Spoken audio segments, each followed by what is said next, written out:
Listeners everywhere, welcome to the Movie Show with Joel and Ryan, the weekly fix for your screen addiction and a trusted source for discussion of all things film and television.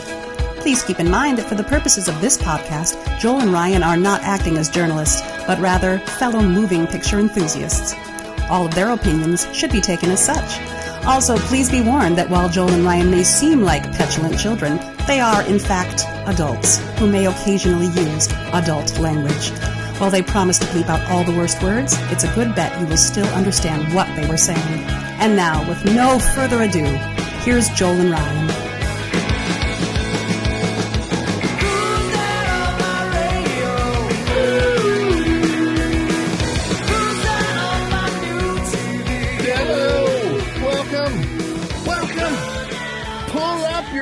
And shine your spurs. It's the Movie Show with Joel and Ryan. I'm Joel. Yeehaw. And I'm Ryan. Yeah, hi. We're back. And we are still in the throes of our look back at 2022 and some other movies from prior to then. But we're continuing on. It's good stuff. It's two good. More to go. Well, after this one. Yeah. Two questions. We got a whole bunch of we'll say popular movies that we're talking about today. Movies for the masses. Movies for the masses. The populist entertainment for the bourgeois. Yes, you go in with your monocle and your bin of popped corn, and you enjoy yourself a day at the cinema. Yeah. We have some fun stuff. Before we get started, is there anything that we need to be sharing with the lovely audience?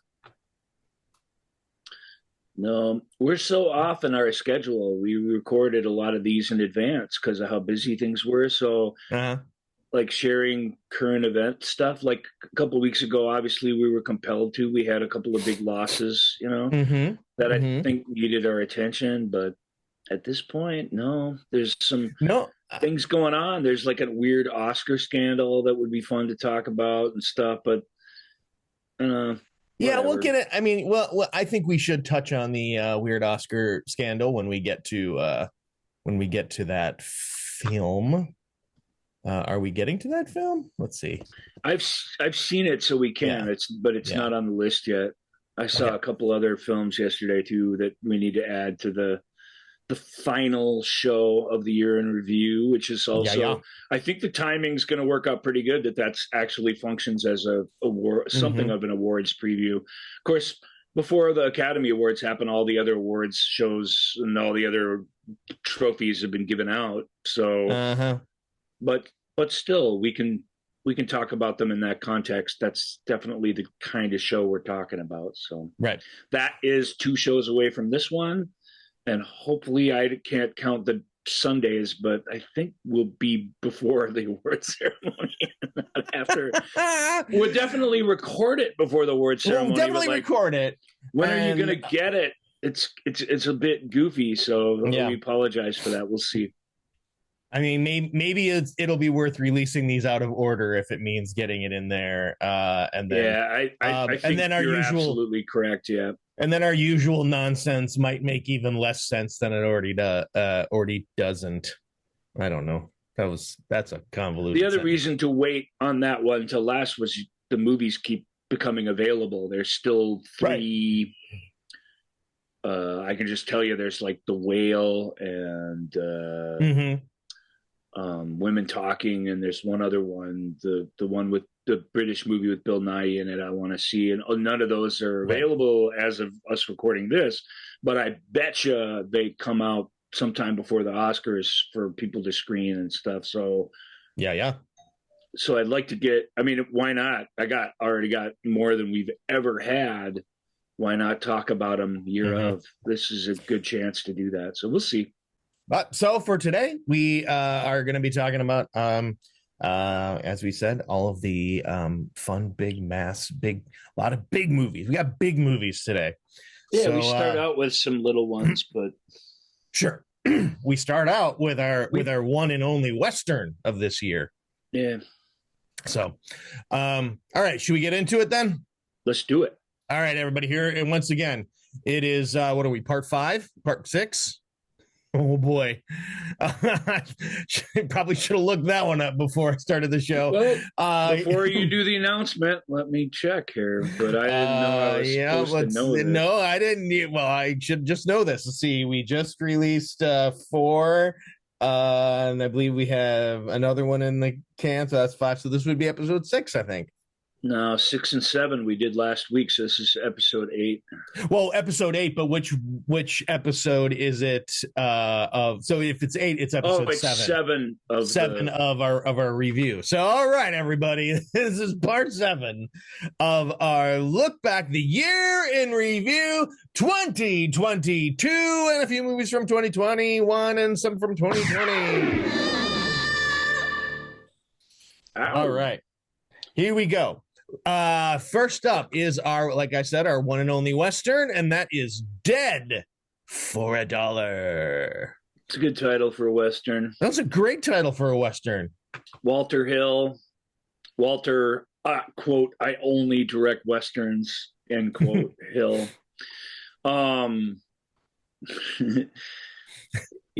He decided to do a Western, and some pretty cool people showed up for it. Yeah, they did. It's a pretty solid. I mean, it's on paper, super solid cast. It was a fairly entertaining, easy to pass the time movie, but there was nothing special about it. And I don't even really remember much what it's about. So read the synopsis. Yeah, it's a famed bounty hunter runs into his sworn enemy, a professional gambler and outlaw that he sent to prison years before.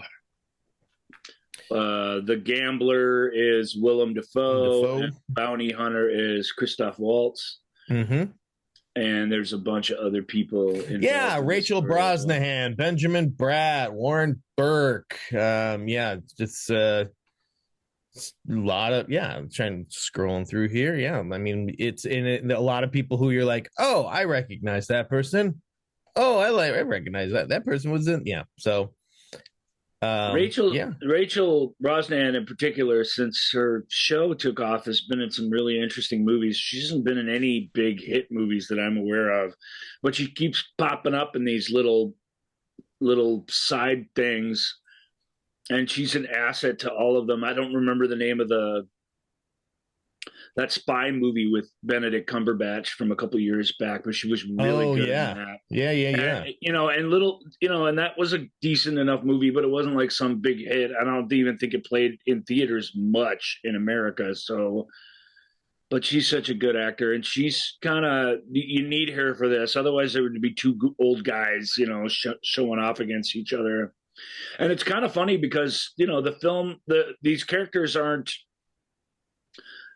they're not on a collision course with each other. It's almost unfortunate how they come back into each other's lives. Willem Dafoe's character, kind of when he gets first let out of prison, he's like, because they're talking there together, and he's like, so I suppose you're going to come after me or whatever. He goes, I'm not going to come after you. I'm going to go to Mexico or something and gamble. But if I see you walking down the street, I mean, look out. That's basically what he says. But he's like, whatever, I'm out of prison. I'm not going to be murdering anybody at present, is basically his take, which is unusual for this kind of film and was fun. And so it's circumstance and coincidence that bring them back together and put them on the opposite sides of things, because they're way more alike, I think. And they're both survivors. And I think they recognize the survivor in the other. And I think sort of don't really want to be the person who brings the other guy down, but it ends up, coming to that. So it was a fun movie, but I can't say too much about it because it really is. I watch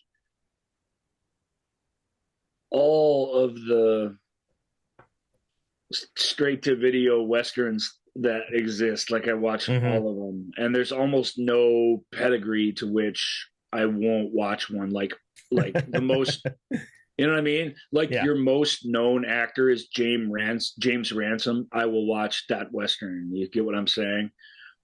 Yeah. So I see them all, and this one, while it cooks along pretty good and is definitely really well done. Hill's a decent director. There's very little storytelling ambition in it. It really is, oh, well, here's somebody who wrote a good Western and it's pretty good. Let's do it. And it is pretty good, but it's not special. And I feel like, boy, if you're going to get all these guys together, you just want it to be better than this. But Rachel and her character are really unexpected, and they help a lot to keep the thing, to keep the pace of the thing going from a dramatic standpoint. Because she's got a serious, so unlike these two cats who are kind of like, I don't really want a gunfight anymore. Like they're all just kind of, which is different. She's got a serious beef with somebody, and it's sort of the engine that drives the thing. Even she'd prefer not to murder people if possible, though. So that's fun. There's no real bad guys in this, and I guess it does ring a little truer because of that. So I recommend it, but if you're not into Westerns like at all, there's nothing here for the non-Western fan to really glom onto, I don't think. Why does Christoph Waltz just looks right in all of in this genre? Weird German actor, just showing up in I don't know why, but it works. He is right at home in it, Yeah, it just works. I don't. And Hamish Linklater's in it too. I like Hamish Linklater a lot, so I wanted to mention him. It just again, none of it makes sense, but it's he's really it seems so right. Dead for a Dollar, I'm gonna check that out. It does look fun. It looks like an enjoyable like as you said, an enjoyable way to pass a few hours. Yes. All right, that is the nicest thing I can say about it, but it definitely is that. It was that for me. I enjoyed myself. Well, awesome. All right, next up is that was it. That was our look at Westerns. Woohoo! Yeehaw! Wahoo! So next up, we're going to go into Biopictopolis. It is the place where all things are biographies. Welcome to Biopictopolis, where your story gets told whether you want it to or not. Yeah, and what sets apart something that's based on the incredible true story or a biopic is that biopic is a true story about a famous person. That's really the only distinction.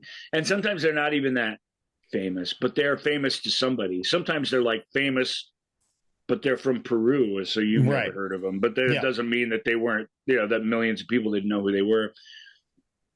It's an interesting group of movies. One of the biggest adult hits at the cinema this season was a biopic. So here we go. Indeed, yeah. All right, well, we are going to start out with Julianne Moore, Alicia Vikander, Janelle Monáe in The Glorias, the story of feminist icon Gloria Steinem's itinerant childhood and its influence on her life as a writer, activist, and organizer for women's rights worldwide. You did a good job of reading that. I don't think there are many people out there got super excited about The Glorious. This movie was really difficult for me to find and watch, and I would by the time it was finally rolling and the logos were playing, I was like exasperated and pissed off at it. So, that's sometimes it's just well, you can't help it. It's on the schedule. You got to get it in. Right. But it's a neat idea, the idea of the Gloria Steinem being played by these different actors depending on the era, and then the eras being sort of chopped up and revealed to you over different periods of time. Like it's not shown in sequence. It's cleverly done so that it feels like it is, so that you don't feel like you're bopping all over the place and don't know where you're at. But it's shown sort of their live experiences are shown out of sequence, and that's an interesting way to do it. Who's the director of this? I was going to say it's directed by Julie Taymor. So that kind of says it all. Actually, Julie Taymor. If you don't know who she is, then I mean, there's no mostly reason known as necessarily should. Yeah, I mean, mostly known as a stage director of such monumental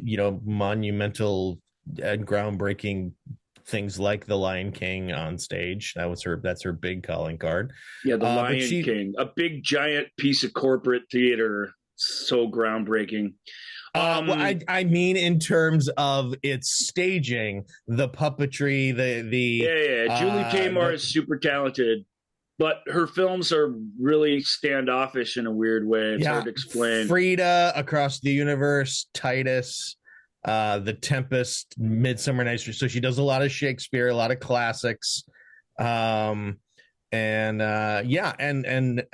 obviously she has she clearly gets hired because of I think she tells a story, or she's able to sell her vision of the story. And I don't know if producers and stuff think they're like, oh, maybe we'll get masks, maybe we'll get maybe we'll get silly Zazu stuff. After Titus, she was supposed to be the big next hot thing, and of course, she Lion King and Spider-Man the musical aside, she doesn't comply. Even those things, it worked oddly in Lion King, and that's still a huge hit and popular show, but it hasn't worked a lot since. It's people, even on the stage, she spends a ton of money on weird, crazy ideas that are truly pass-fail ideas, and a lot of them that failed in the movies are the same. Titus was kind of this amazing, violent Shakespearean thing that had this visual style that knocked your socks off, but Across the Universe is this. Again, same thing. You can feel the talented filmmaker in every shot, but the movie itself was just so, I don't know how to explain Across the Universe to people. It's a bunch of millennials starring as old baby boomers when they were young, celebrating their ability to jam their heads up the rectums of themselves to set to Beatles tunes. Yes. And it's intolerable. And it not because it's poorly made, because it isn't. It's intolerable because it's so full of itself and self-aggrandizing, and a lot of films are, and I actually like a lot of films that are. So I'm not sure what it is about that one, but it's awful. And that was made for everybody, and it just shows you that just breaking into song isn't for everybody. You need to start there and understand that what you're doing, and it shows no understanding of there's this, and all her films are like this, and this film is like this. There's this, it's just not for an audience. She's a total artist, uncompromising, and the audience is either going to show up or not, but there's no thought toward them. And I admire that, actually. She's such a talented filmmaker, and The Glorias is such an interesting way to do something that could have been stolid and boring and worshipful of its subject. Like, it's really interesting, and you feel like you learn a lot about her. But I don't, it as an entertainment, Yeah. It's hard to know whether you would be entertained by this. It's like a coin flip. And I think that's sort of how it is with all of her films, certainly with The Tempest and stuff. And and I really do believe that, because Titus wasn't a huge hit, but it was an impressive thing. It won Oscars for makeup and costumes, I think, for sure, for costumes. But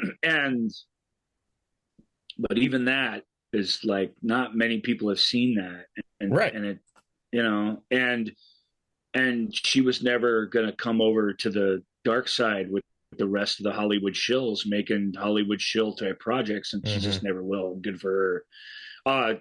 M. Night Shyamalan had a great quote. He said, he goes, well, I did this couple movies where I did these big movies, the one big sort of franchise starting thing is the last Airbender movie, and then he did the After Earth with a big star vehicle done under the stars, like production shingle and stuff.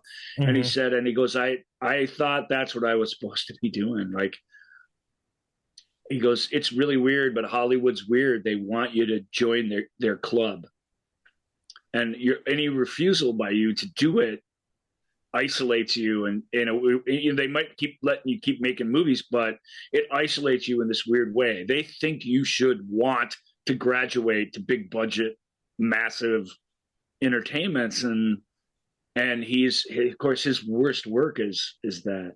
I actually think After Earth's kind of underrated. Don't tell anyone that I said that, because everybody hates it, because right. For reasons that I understand, but the reasons that I've always thought were a bit not what's on screen in the movie, which I think is actually pretty decent. But Last Airbender is not watchable. It's terrible. And either way, you feel the disconnect between the storyteller and the material, definitely. And so something like Old and the one with the evil grandparents or whatever, I can't remember what that's called, but I don't remember. It's it's him. This is the kind of story I tell him. This is kind of how I do it, and him making peace with that. Yeah. And Julie's, she's always been that way.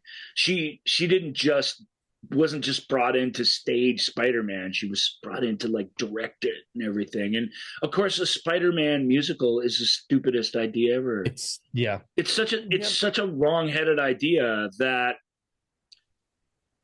And so many other things went wrong with that show that it's like, I don't know, we probably shouldn't get into that. But it really starts with, why? Why are you doing a Spider-Man musical? Just, what I mean? Who hurt you?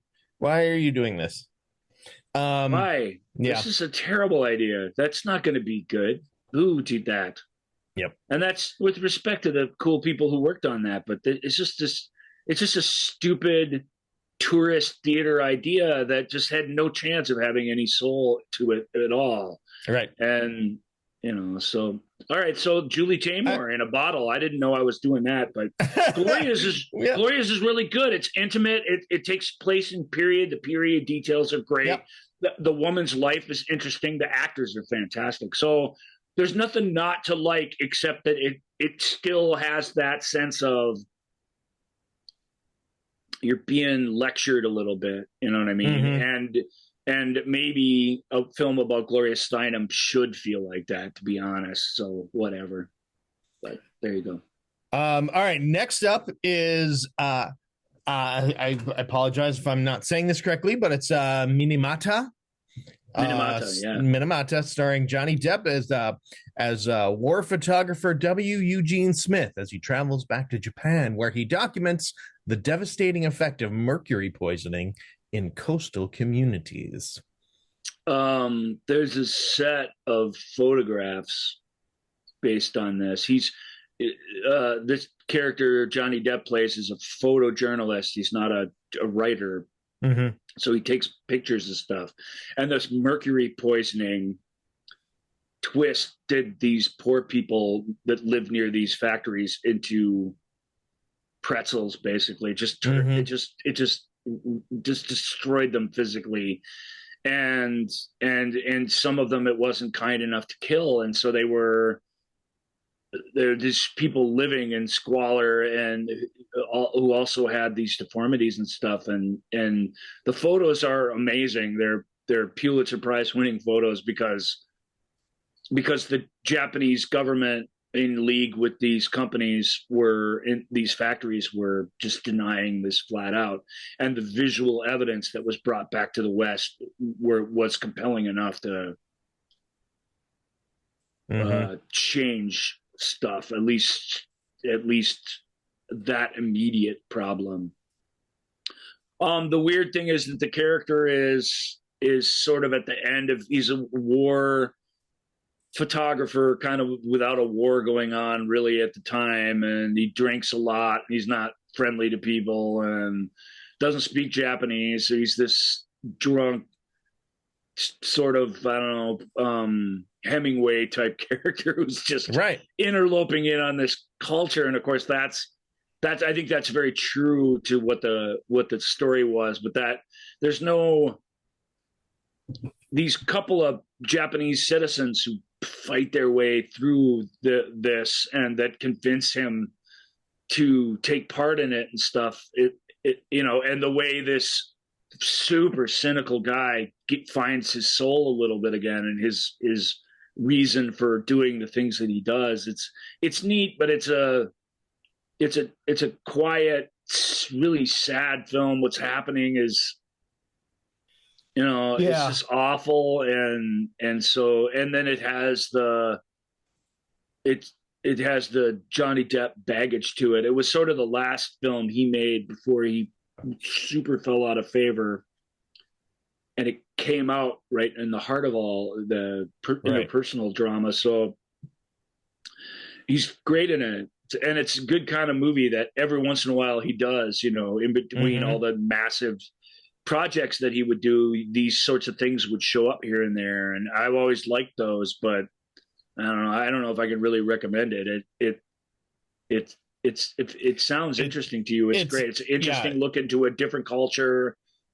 It's a fight that was worth having, that the underdog came out ahead, but just because of just so sad, and it's a real downer of a film. So just be warned about that. One of my favorite Japanese actors, I just want to give him a shout out. He's in this movie, Hiroyuki Sanada. He's awesome. I love him. He's so good. If you don't know who he is, you do know who he is. The whole Japanese ensemble is amazing. It's practically a Japanese film, and the window into that world is this Westerner photographer. Is like the only, other than the people he talks to on the phone or whatever. He's got some newspaper people back that he keeps in touch with, but other than that, it's just it is them, and it's his. It's his, despite his own efforts, it's his coming to understand them, their plight, adopting their issue, understanding their culture, their families. It's neat, but it's just so sad, and the content is so ugly and horrible that it is a tough one to get through. Yeah. And if you show up to it with a bunch of ill will towards Depp, it's just that much harder to get into it. So it has those issues, but it really was a remarkable film, I thought, in a lot of ways. All right. Well, up next, Joel, it came in second in voting in the People's Choice Awards, or whatever they call it at the Oscars, by the way, because the Johnny Depp goons who are out there in mass basically all agreed to vote for it themselves. Weird. And it just shows you that there's hundreds of thousands of those people. Yeah. Wow. Okay. So the next film, I have a complicated relationship with the subject matter. When Kurt Warner was at his heights of powers in the NFL, he seems like I'm sure he's a great guy. I'm sure his family, they're all great people. But it really, I just was so highly annoyed, and I was highly annoyed by the media coverage of him and his, I'm sure, very lovely wife. But it was literally any game that featured the Rams, about 30% of the time the camera was always on his wife in the stands. It was very weird, and it really was annoying. Yeah, although that wasn't the Warner's fault. The thing that annoyed me about them was when they heard them and Patricia Heaton and a bunch of other assholes came out against gay marriage, and I've never forgiven them for that. Yep. And and that not just whatever my religion says so and so, but they went out, did these talking head reasonable videos that were really, really well done. Mm-hmm. Talking about how those sucked. Yep. I don't know what else to say. So there's I was coming to that. So those sucked. About the children? That was sort of the message of those. It kind of was. So this is American Underdog is the story of NFL MVP and Hall of Fame quarterback Kurt Warner, who went from stocking shelves at a supermarket to becoming two-time MVP American football star. Yes. Zach Levi, Anna Paquin, Dennis Quaid. Dennis Quaid as Dick Vermeil. That's right. Although the guy who's Dennis Quaid as Dick Vermeil is a bit of a stretch, but the guy who's really great is the guy who plays Mike Martz, because what a jack wagon. Chance Kelly. If you ever, he does a great job, because Mike Martz is a prick. And he knows it. He seems to know it, but that doesn't change that you're a prick. And I think maybe now that he's getting older, he realizes that, because he's saying all kinds of self-reflective things now that he's not in coaching anymore. So good, I guess. I don't know. Yeah. It's a neat story. It really is a neat story, because there's no bigger underdog in all of sports than this guy was. He was, he came out of college as a pretty decent prospect, but things just quickly go south for you. Once you're out, essentially. And he sort of tried to keep this dream alive of playing in the NFL, and stayed on that path, even though it was tough. It was filled with lots of menial work. Very famously worked at this grocery store on the night shift, stocking shelves. And when Warner got his chance, he became, at least at the time, he became the best pro football quarterback that I had ever seen. For 2 years, there was nobody played that very complicated position better than he did ever. And I really believe that. I've never seen anything like it. And for him to come from nowhere, and for these weird little tragedies to have to sort of, sports tragedies, to have to sort of play themselves out in front of him for him to even get his chance. So it's fun. Zachary Levi worships Warner maybe too much. He doesn't. It doesn't feel like a performance so much as an homage to him. Right. I wish. That said, sorry if our buddy, who's the woman in it, Anna Paquin. Anna Paquin. Sorry, you just said her name, but these names they just go out my ear, and then they're gone, and I can't. And that's okay. Get them. I can't get them back. Anna Paquin. So she's great. Brenda. She Brenda. really is good. I mean, because Brenda Warner again has a tricky role, and the film. Partly, it's not just the performance. I think in the writing, she's a more interesting person, frankly, than Kurt is. No offense to him, who's achieved all this stuff. She's a more interesting person, a more interesting personality, and the more interesting actor of the two is playing it. And so you really do learn a lot about her and her life, and I appreciated that. It made it much, much easier to root for these guys. But you do have to sort of put that blind evangelical thing aside when you watch it. And I think you can, because the movie's good enough on a sports movie level that it's not really about that, but that is sort of there at the heart of it. But I liked it. I liked their romance. I liked his stick-to-itiveness. The moment where he gets sent to the Packers and Steve Mariucci, because he declines to take snaps because he just showed up and doesn't even know what the plays are. And then he's sent back in a couple hours later for not trying or whatever. And nothing he says penetrates. And it's heartbreaking because, like, God, you didn't even get to try. You know what I mean? And he plays that as Levi gets to the heart of what that naivety was, that this guy was gonna buy like a green pickup. It's gonna be a Packer for the next 10 years, and he was a Packer for like 2.5 hours before he was nothing. I mean, that really is like a huge fall from grace, right? The arena football is shot in a really exciting and fun way. It's shot with all like low angles, so you feel like these guys are gonna like trample over you at any second. Arena football is madness, and it's fun that they captured that on film. So there's a lot to like about the film. Ends with his first start, so you don't even see him go on to be champion or anything. But then how many football games do you really want to see? Right. That first start against the Ravens and Ray Lewis, and it's funny, Isaac Bruce and Marshall Falk are in it, but Torrey Holt is never mentioned. And there's a guy who does all the Torrey Holt stuff without Torrey Holt's number on his back. So Torrey obviously declined participating. Yeah. Well, I'm so as lovable as he is, perhaps I like Torrey Holt a little bit. Yeah. Well, we have our own sort of evangelical quarterback here in Minnesota, and we do. You just try and not.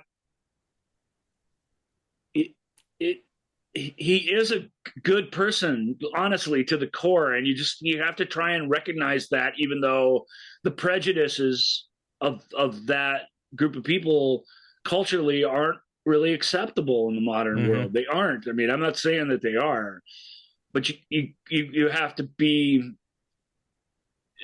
We're not going to get anywhere if we're not open-hearted to the goodness that are in these folks. I can tell you that right now. So this film invites you to do that in a good way. But is Dick Vermeil's crying press conference in the movie?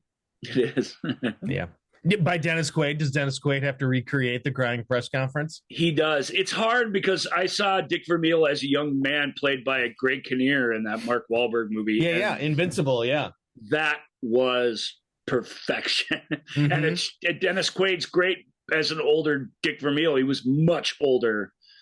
An underdog himself, who left coaching for decades and then decided to come back and coach one of the worst teams ever, and with this unknown Kurt Warner at his side became a champion. And it is sort of an amazing story that is worth telling, but it is hamstrung by the fact that the Warners were producers on the film. Its earnestness is sickly at times, and there isn't a lot of ways to really evaluate who they were when it's being produced and paid for by the subject themselves. It's just like the Queen movie, it's propaganda. It might not shy away from everything that was controversial about Queen and Freddie Mercury, but in the end, it doesn't dive into anything or do anything that you couldn't read in a better book or recreate anything that's easy to create. And we'll get to really the ultimate film of all time. I used to think that was Man on the Moon, but a different filmmaker who you just knew would come along and surpass that has, and that's coming up on our list here. All right. Next up is again another probably an absolute piece of propaganda in terms of selling this story of who this guy was, and it of course is Weird, the Al Yankovic story. Weird Al Yankovic story is the perfect tonic for these bullshit. Absolute bullshit musical. By the NWA one was terrible. Freddie Mercury was terrible. I know you guys like these movies, but they're awful. The Elton John one was a little bit better, but less entertaining as a result. usually the two go hand in hand. The more truthful and the braver you are in telling your story, the less of a bold-faced entertainment it is.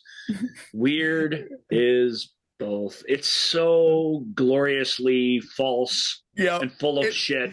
It celebrates the weirdness and the fun of Weird Al in a way that a real biopic couldn't. Right. And yet it has an absolute full-throated takedown of these other musical biofilms. And the only bad thing about Weird is that there are several copycat films in the works that won't get it. Why this movie is brilliant. The only thing they'll embrace is the falseness of it. There's this great scene. Juliana Nicholson plays his mom, and she has this. They're sitting around at the dinner table, and it's the very typical. She says to him, "Honey, your father and I have been talking, and we just think it would be better if you were somebody different and didn't do the things that you love." And that sort of scene we've seen countless times in these movies, but for her to just say it like the exact thing come out of her mouth that they're actually saying, you think these two bullies are the whole thing, every scene subverts every kind of thing you've ever seen. It's so fun. These two bullies come up to him on the bus, and you think they're going to like beat him up or tease him, but they insist rather that he come out to a party with them on Friday night, that he sneak out with them, which he does. And it turns out, oh my God, it's a polka party. The most scandalous, worst kind that he could have shown up at. And he finds out that everybody really does secretly love polka, and that the accordion that he's been hiding from his father under his bed might actually make him super popular. And of course it does. It's the best. It's such a hilarious, it's an absolute constant laugh out loud film that nevertheless, even when Weird Al is down in South America gunning down drug lords and stuff, it still has its heart on its sleeve in this way that Al always has. His sense of humor about himself, the fun he has with his audience. That pool party, there's a big celebrity pool party scene where all these famous people are, and yet it feels like the tackiest, worst backyard 10-year-old birthday party that you've ever been to. And it's both, and it's that kind of thing is so delightful. I just can't tell you. I even love this. Whoever wrote this IMDb tag on it, it's great. It's like explores every facet of Yankovic's life, from his meteoric rise to fame with early hits like Eat It and Like a Surgeon, to his torrid celebrity love affairs and famously depraved lifestyle. It's so good.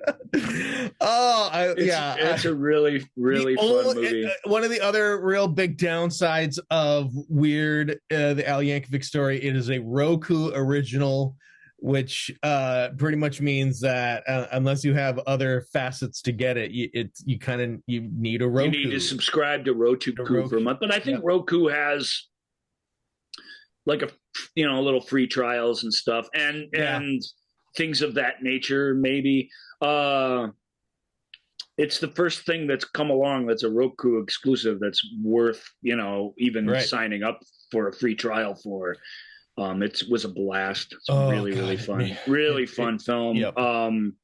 Daniel Radcliffe and Evan Rachel Wood in particular are brilliant in it. But it's packed to the rafters with really good people doing really fun and just having fun, and yet it's hard to explain. And yet there's this seriousness to it that it's not that it's serious, it's that these dark scenes are played with seriousness, and because of that, the humor, it just clicks. It's fantastic. And there's great little. If you're a Weird Al Yankovic fan, there's great little moments. My favorite was the cut to Prince and Coolio at the Grammys, they wouldn't have been at the same Grammys, but they cut to them in the audience because Prince very famously did not allow Weird Al to parody any of his songs. Mm-hmm. He would write him and then he would get the letter back saying no. Coolio was just too awesome to even write back, so his song got covered and then he came out hardcore against it. And they're only seen for a second, but it's funny that the Weird Al Yankovic thing like makes reference to these things, you know. Right. So it's full of great little biography moments.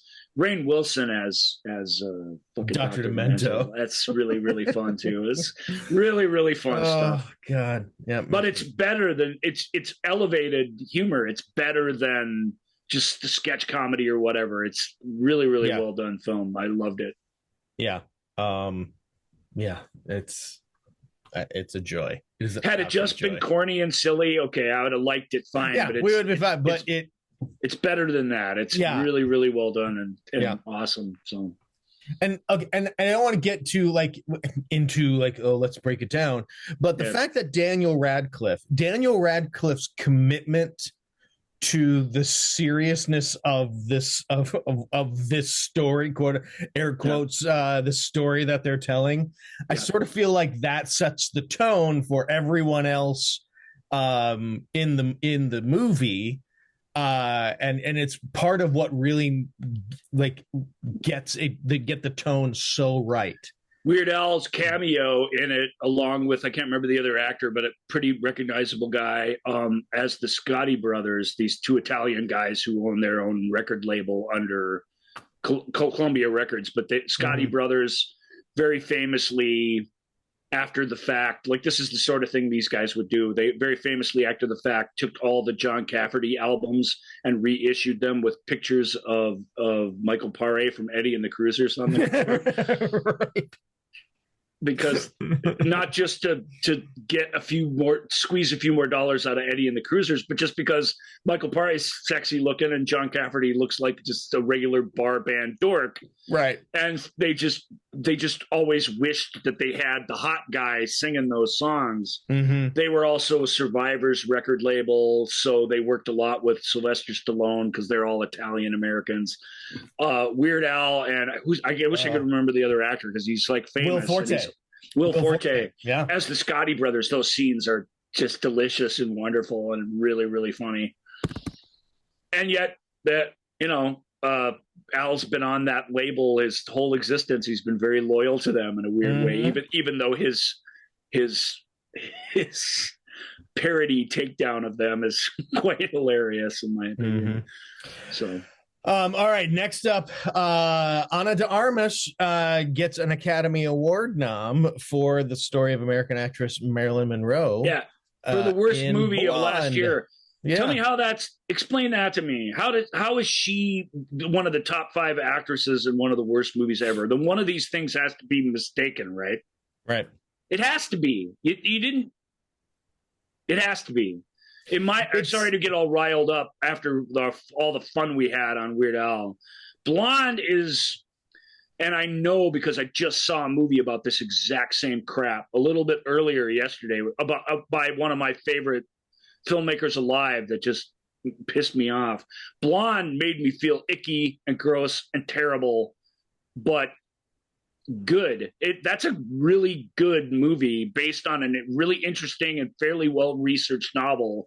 Of course, it's directed by a sort of egomaniac artist director, and it was written by a very mouthy, crabby sort of female author.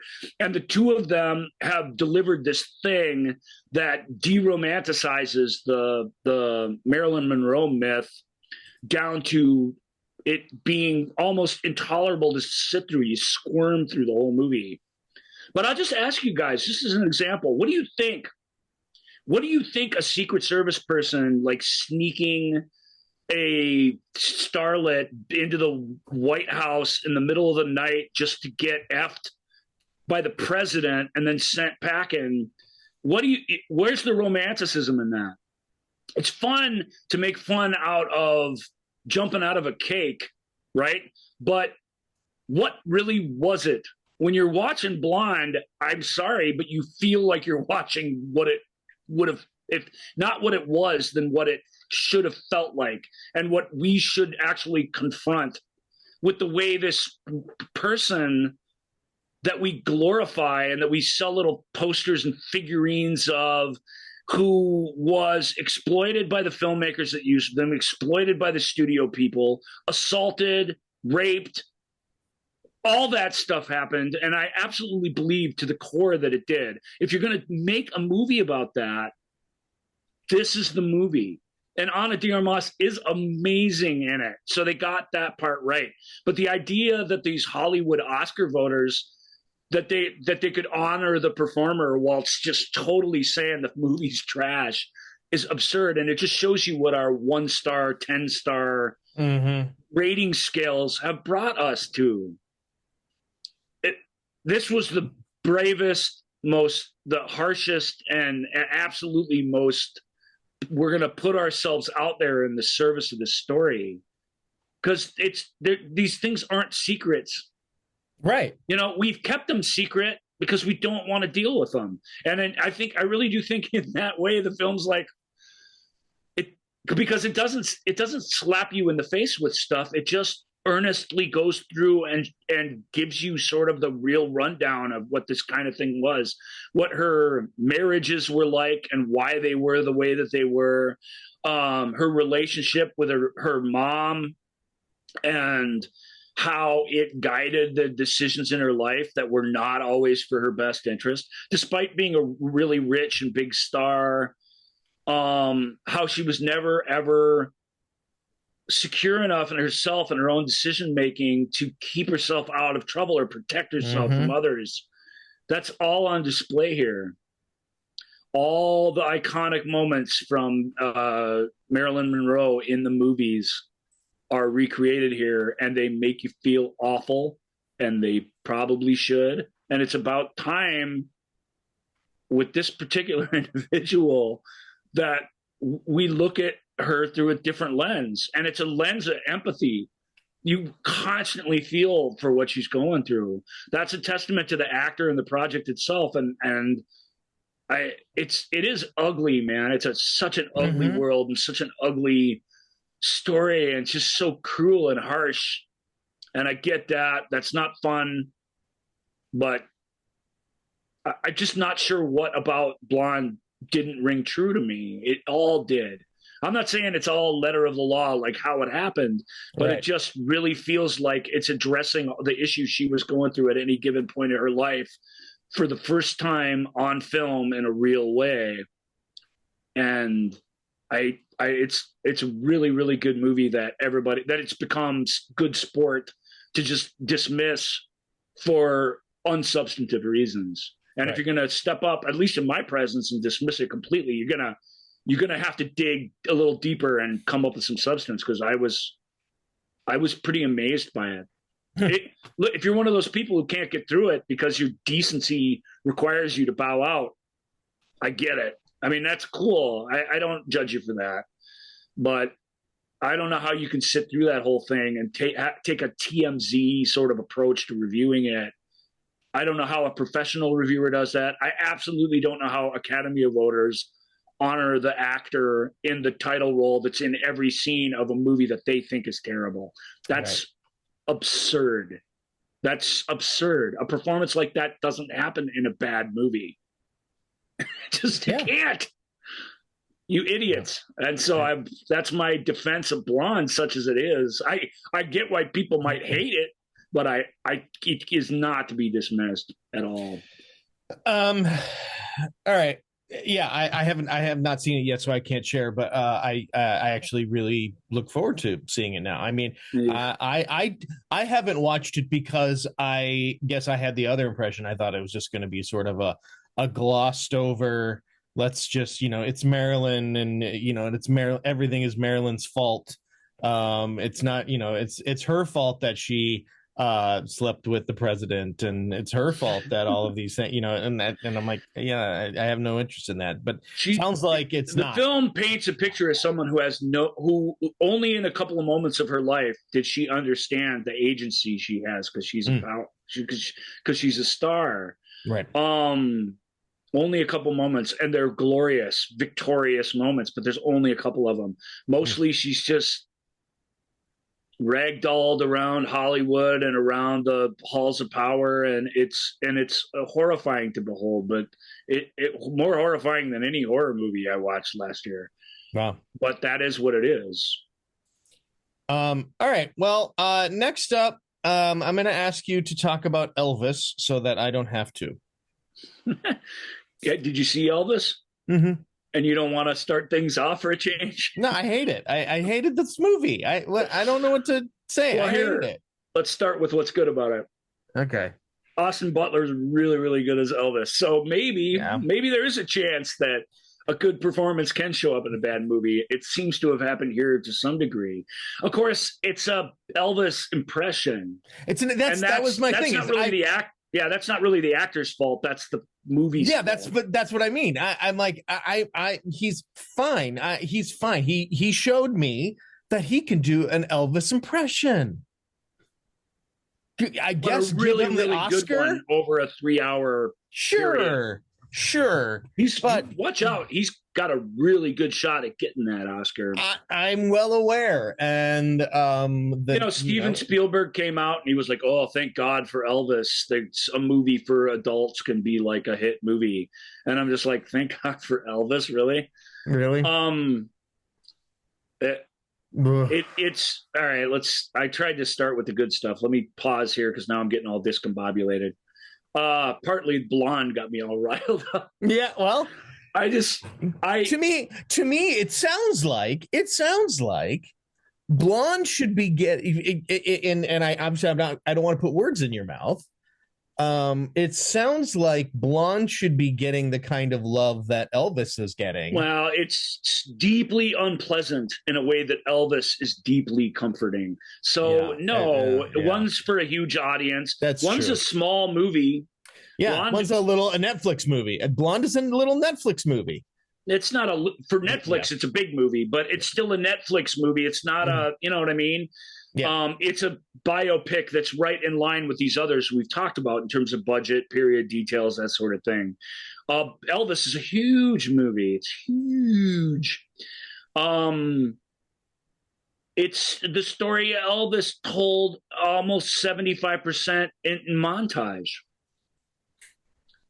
Yeah. I don't think that figure is that inaccurate, Joel. No, I don't think it is. How deep and soulful... He should change his name to Baz Montage. How deep and soulful can you get when everything you're seeing is montage? I mean, really. I'll stick with the good things for another second, but before we just tear this to shreds and dismiss it altogether. Do it. But it recreates some big moments from Elvis's musical achievements wonderfully. You know what I mean? His TV special is, of course, we don't need to see the whole thing. Maybe a little montage would have worked there, but we do see basically each little bit of it, and it's recreated enormously. And that's where the Man on the Moon comparison comes. Man on the Moon's a movie about Andy Kaufman. Yep. Kaufman, thanks. A comedian, actor, performance artist, a really, really interesting guy that by design we know almost nothing about personally. And the film tries to tell his story, but without knowing really anything about him. Even his fiance and his best friend, who spent their whole adult lives with him, don't really know who the hell he was. And because of that, that's an impossible task. So what you're left with is this collection of lovingly, very carefully recreated by Milos Forman in this case, big performance events from his life that you really could just turn this way and see the actual Andy Kaufman do, because it's all documented and it's all out there. If you want to see his Letterman interviews, you want to see the Jerry Lawler feuds, you want to see every episode of Taxi, you want to see all his Saturday Night Live appearances, they're all right here. So what do we need Jim Carrey doing them for us right here? Right. Jim Carrey kind of good casting, but kind of terrible casting. Because is there any more impenetrable actor out there than him playing another impenetrable person? It's weird. You come out of that movie and Courtney Love, of all people, is the best performance in it. Right. She was really good in a couple of biopics until people finally just wouldn't deal with her anymore. But really good in that. Really good in the Hustler Larry one. Flint, I can't remember. Larry Flint. So back to Elvis. It's the same. It's just a recreation of his life. The music is really, really well done. Butler sings the songs. The impression is strong. We do get a little peek into some of the things that were going on in his life, but it's Elvis, like it's an Elvis postcard from Graceland saying, "We wish you were here." There's absolutely nothing substantive of the movie in the end. Tom Hanks makes an absolute fool out of himself in it. He's terrible in it. I mean, I haven't said that for a long time, but no, he's awful in it. It's terrible casting. I know it seems like it might be good casting, but it isn't. It's awful. And he delivers an awful, obvious, stupid performance in a stupid, over-the-top film. Baz Luhrmann's a terrible, terrible storyteller. Yep. He's a decent enough filmmaker, but his storytelling is so back-asswards and so just full of itself and so beyond penetrating the actual human condition that every film he makes comes out and it's one just big, fat, bloated, superficial mess after another. And this is I thought, for my money, this was one of the most watchable. I could get through it. I wasn't bored. I wasn't constantly offended by it. So it's his best movie in some time, and it's still miles and miles and miles away from what you would want out of a good Elvis movie. It's incapable of telling a story that has any truthfulness to it. None of them have any. They're all just crap, man. Australia's crap. Stupid movie that won the Oscar is crap. Moulin Rouge is crap. Great Gatsby is shoot yourself in the head before it's over crap. It's so bad. This is better than that, but this is bad, man. Bad. It's just such a just the opposite of a person. It's like a big, flashy, unfeeling robot. Mm-hmm. And I just warn you, Rob, especially you, if you have some comeback to that, just keep it in your pocket, man. You're not going to win a debate with me about Baz Luhrmann that doesn't just end up making you feel bad. It's not because I'm right and you're wrong. Mm-hmm. It's because I feel really effing strongly that he's terrible and that his films make the world actually a worse place. So, agreed. And it's our show, and we're right. I sympathize with people who can lean back and be dazzled by him because that's what he's trying to accomplish. And I mean, I wish I was like that, but you gotta, there's gotta be a person somewhere in there, somewhere, anywhere. Yep. God, I did not like the movie. No, I liked it more than I thought I would hate it, and those lowered expectations helped me actually enjoy a few of the things that were good about it. But yeah, I mean, I get okay. Yeah, I guess to be fair, I don't like Baz Luhrmann's films, and so therefore I did not feel like I was probably going to like this, and I was right.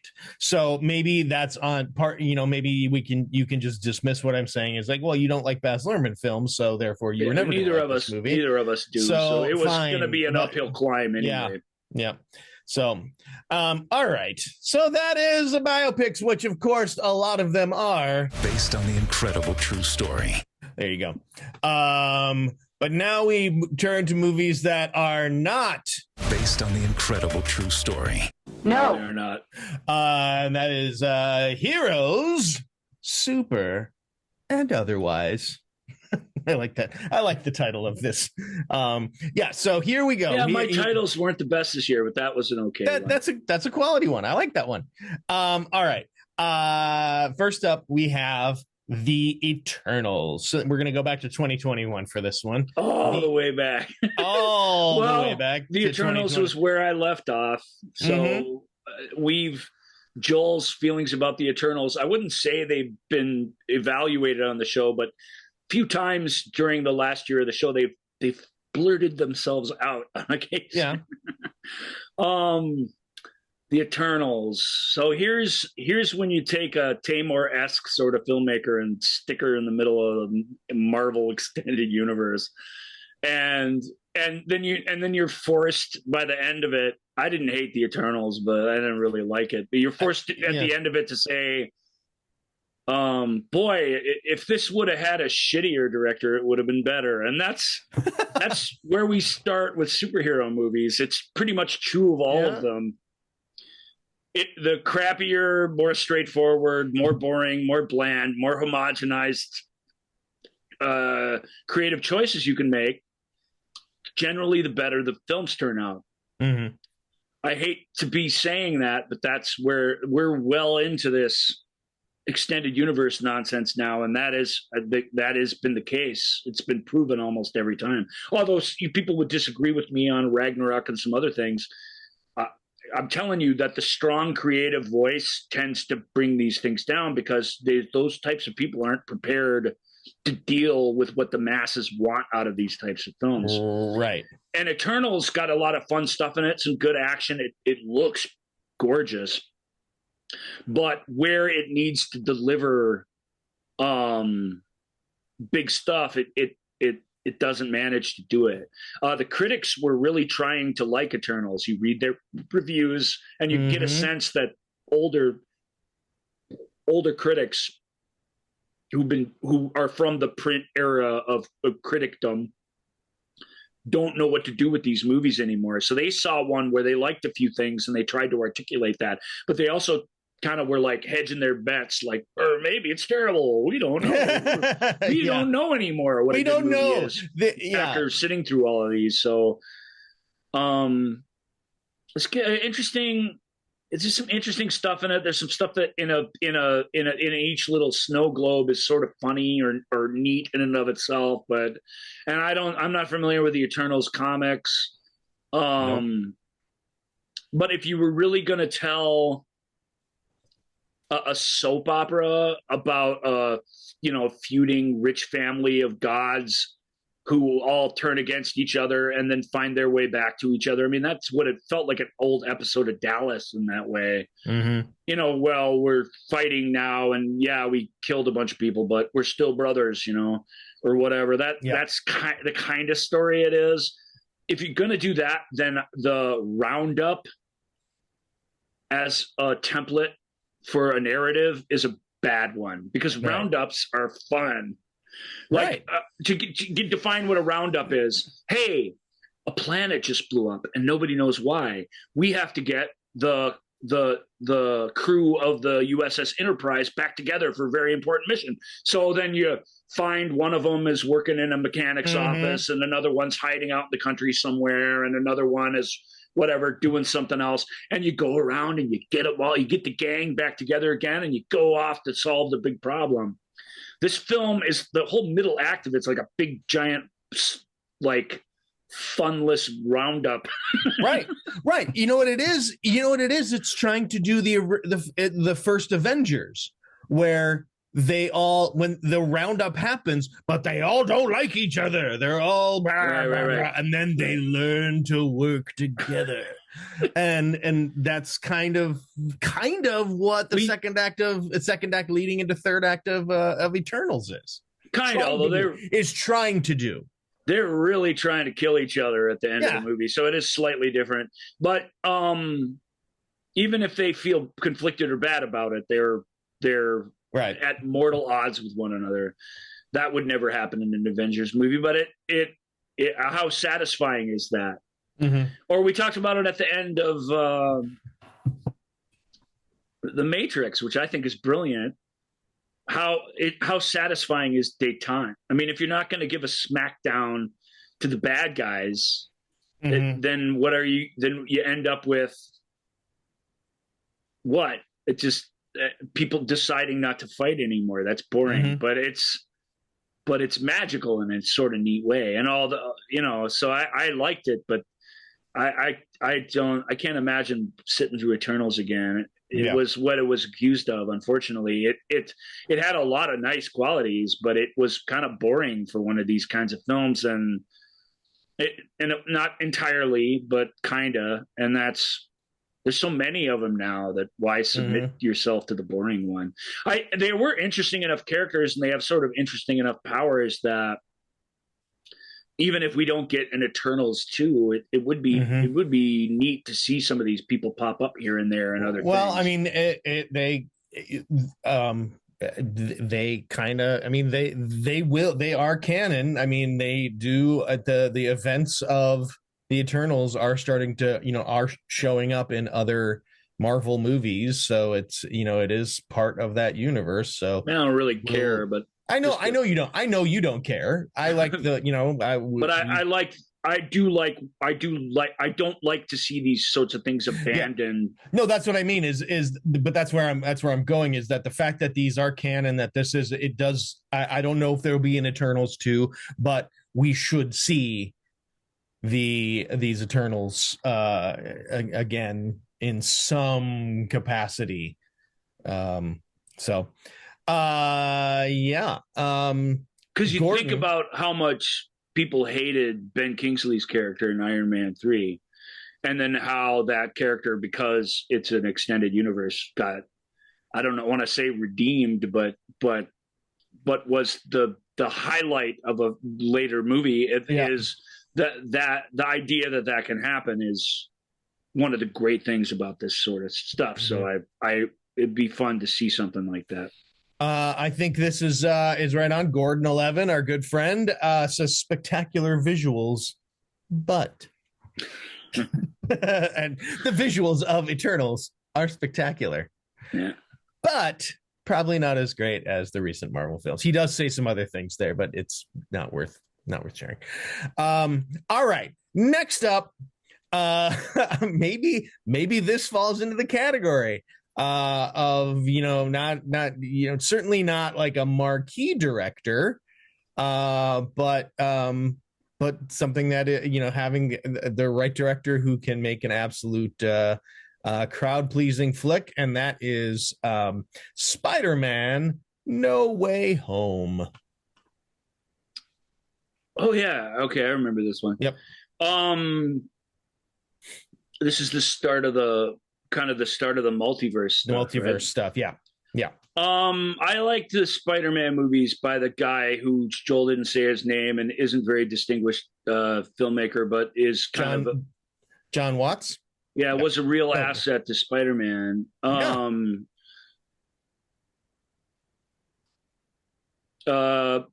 So I liked them, and I liked this one, I think, least of the three, but I still liked it. Like, I really like that fun take on the character, and I really like the ensemble of people, and I think that I think they were sort of the stars of the second one. This one, they're pushed off to the side, but what happens to them and what's going on in the world, like, I think is more important to us because of their existence. So it's nice the way all these sort of connect together. And I don't really want to spoil it, so I can't really talk too much about like the major events of it or the major surprises of it. I will say that as surprises go, it kept some real surprising stuff under its hat right up until release, which I wouldn't have thought these films capable of doing at this point. Agreed. Some stuff leaked out, and there were some questions, but everybody did their jobs, and unlike poor what's his face, Jon Snow, having to pretend like his character died for like 9 months in the press. He felt really conflicted about that. Speaking of the Eternals, but they had the right two guys who just basically told the press to F off and no, I'm never going near Spider-Man again. And you believed them. It was performance art in the media. So I like that was fun because they were asked about it, so there was inklings of things that were going on. Yeah, but the press sort of played their role in they couldn't just shut up and let it be a secret. They had to ask about it, but they did their part in sort of keeping that under wraps, which I thought was kind of neat. They were a good set of movies, the Spider-Man movies. They make more of these at their peril. yeah, because they really did go out, not so much in a great filmmaking way, but in a really cathartic, emotional way. Like they really did find their way to that. And I get that there's a lot of popcorn at stake and stuff, but none of these series that go on and on and on and on, they all die a terrible death. And I would hate to see that of these, because Spider-Man and the Avengers films and stuff, I mean, it is fun, but these films are the ones that the Tom Holland Spider-Man starred in. They were, they had lots of spectacle and whiz bang, but they really were private little stories. He really was the hero of a private little world. Mm-hmm. And it was really fun to watch the real terror of the bigger MCU sort of invade into that world. That was the magic of these pieces, and this film sews that up really, really nicely. I feel like I should talk more about what happens in it.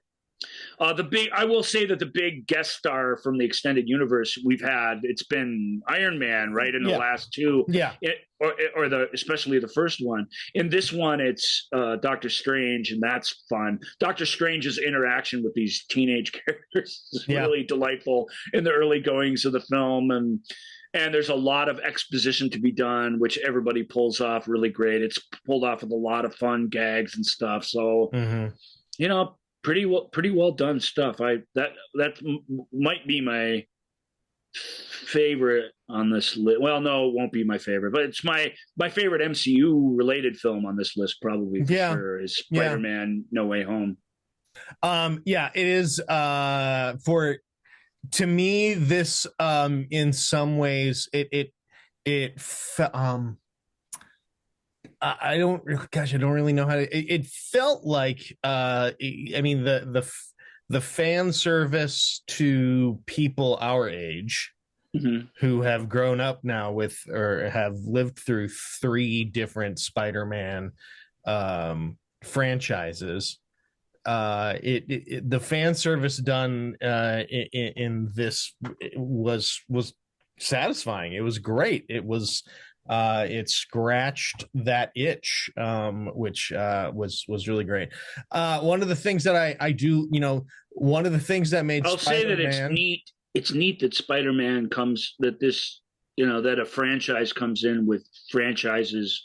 They've all been so close together. They've never not made Spider-Man movies since that first Sam Raimi film thing came out. There hasn't been much of a break. And hold on. Is this where I can say that first Sam Raimi Spider-Man what was shot? Spider-Man lived in my neighborhood in Queens. Nice. A lot of that stuff was shot in my neighborhood in Queens. It's good that something good came out of those. Yep. Sorry, I derailed what you were going to say. Neighborhood's convenience shops had a noticeable uptick in business while they were shooting there. Yeah.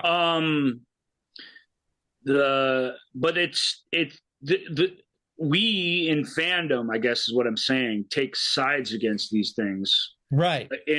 In what's really an unnecessary way, and the film goes on to prove how unnecessary all that is.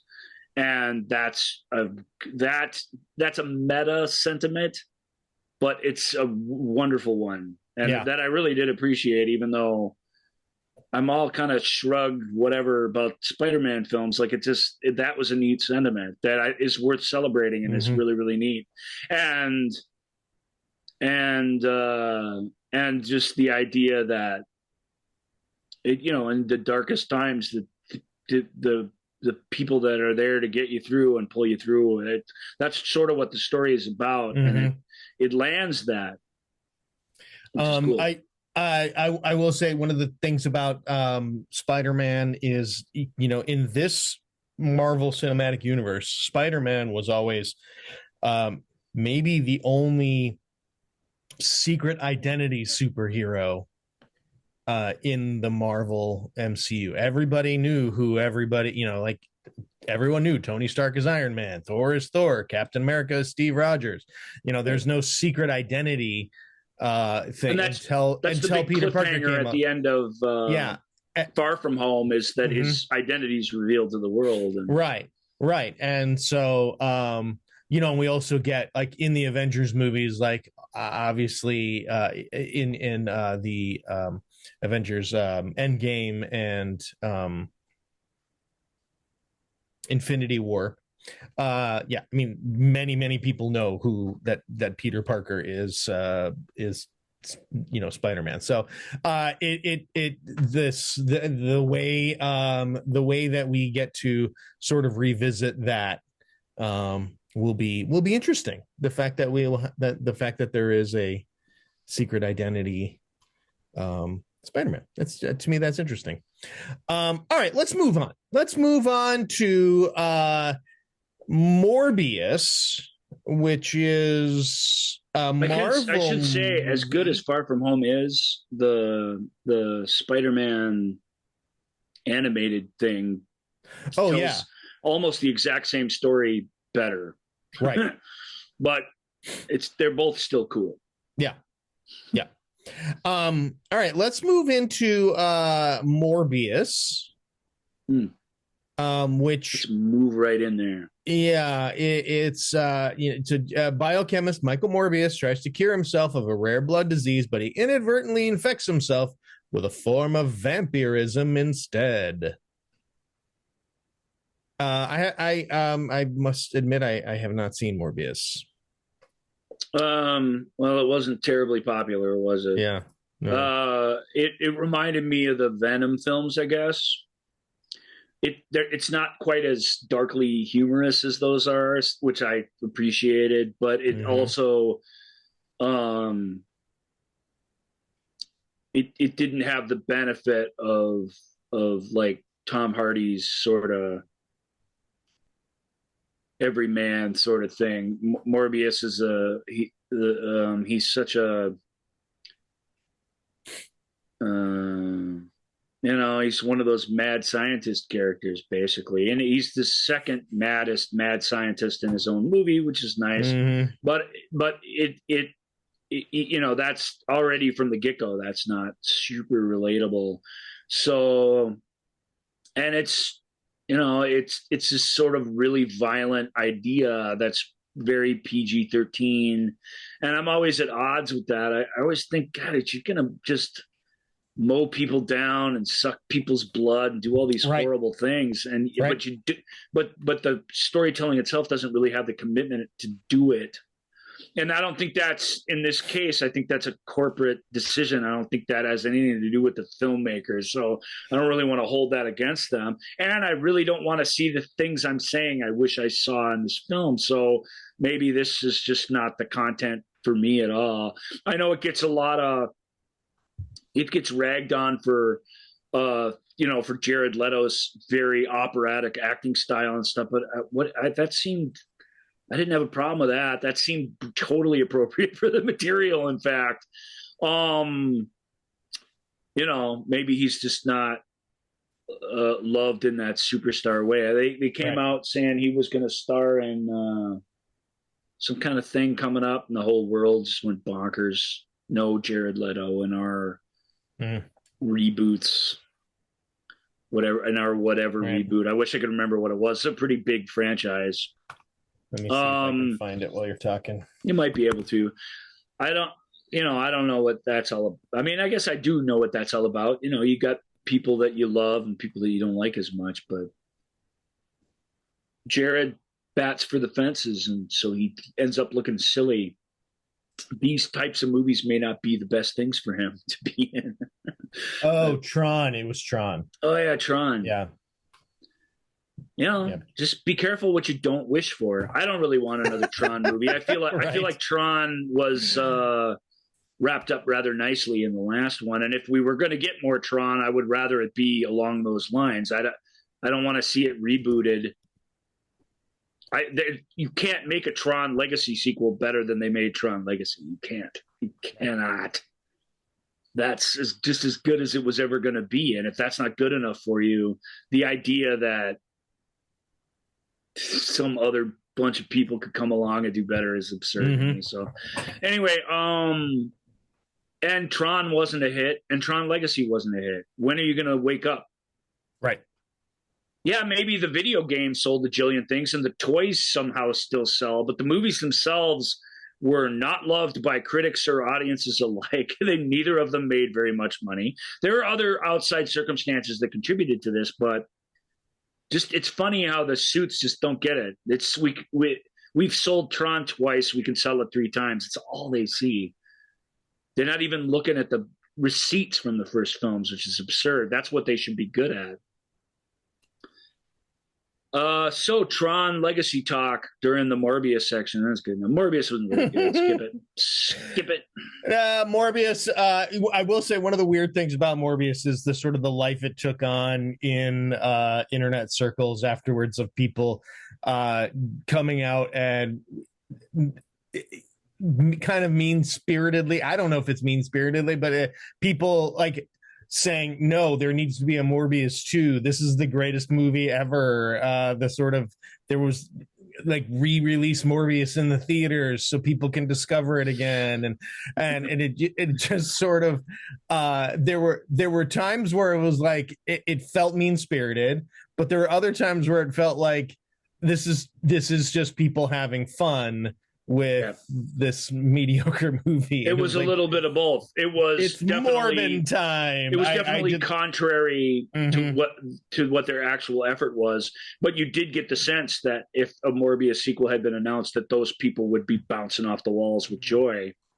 So how mean could it have really been? But I don't know. I had a Morbin good time. No wonder it sold 30 more billion tickets. I left my wife's funeral to see this movie. I bankrupted my family buying all Morbius merch. I find that I don't know. I normally don't like stuff like that, but there was something about that tickled me. All right, moving on. Let's go over to DC. Let's go over to the DC universe. But this apparently is not going to be part of the DC universe, but it will be sort of this new. That's something we can, if we ever want to talk about it. Where DC is going with their franchises. Yeah, that probably not this. We'll wait till the actual movies show up before we start blahing about them. But we have, who knows, man? You just don't know. So we have respond to press conferences and stuff. Sure. Matt Reeves's The Batman. Best movie on this list by a country mile. Batman was really, really good. It really doesn't feel like the Snyderverse DC stuff that had come up to this point. No. It feels very much like its own thing. It does feel there's a little Joker in it, but it isn't a deconstruction. It's a proper superhero film about what is one of the most interesting superheroes, because he's just one of us with the enormous amount of startup capital and a super splintered personality, and that's fascinating. And also the Batman's there's a cool French word for this, but the Batman's reason to be is to put raison d'etre. Thanks. I knew you'd know the French. Is to put the detective back in Detective Comics' biggest star, and the world of the story is brutal and gruesome. And we keep thinking, like the Nolan Batmans are brutal and gruesome, which they were at the time. They're very real. And then we just find that we can always make the next one just even more dark and horrible and serious. Mm-hmm. I really do think that's the right approach for Batman. I think this movie gets it right. I think as in terms of thrills and spills and chases, it lets you down a little bit. I mean, that's the area, the superhero action where the film doesn't really, it has some, but it doesn't really nail that part of it. But that I'm an insane hero tracking down an even more insane villain is right. is right back on the forefront in a great way, and the mood and the way it was shot, and it's what I keep begging for. It's a filmmaker. Matt Reeves isn't exactly a huge stylist as a director, but his films have a lot of personality that exist within themselves, and this is no exception.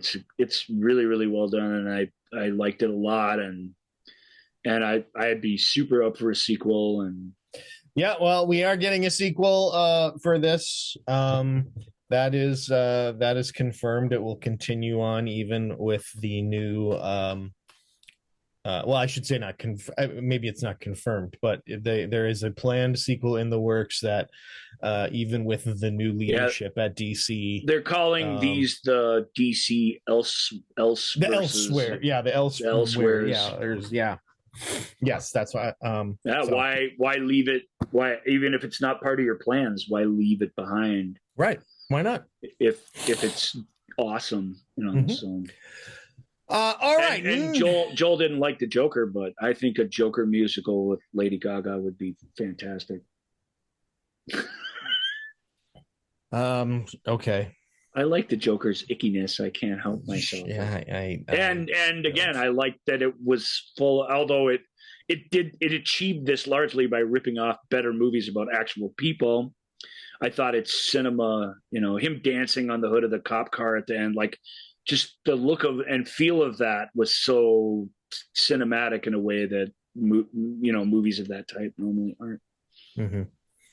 All right. So next up is Doctor Strange in the Multiverse of Madness.